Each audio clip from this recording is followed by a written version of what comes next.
Hi everyone, welcome back. Today, we are learning how to paint a stunning watercolor portrait.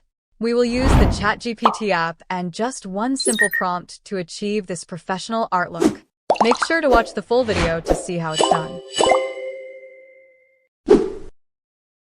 First, open the ChatGPT app. Tap the plus button at the bottom and select Create Image.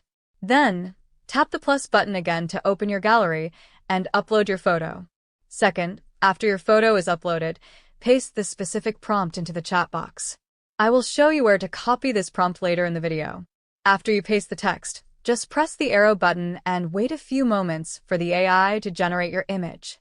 When the process is complete, you will see a high-quality photo with a beautiful watercolor painting effect. Simply tap on the image and save it to your device.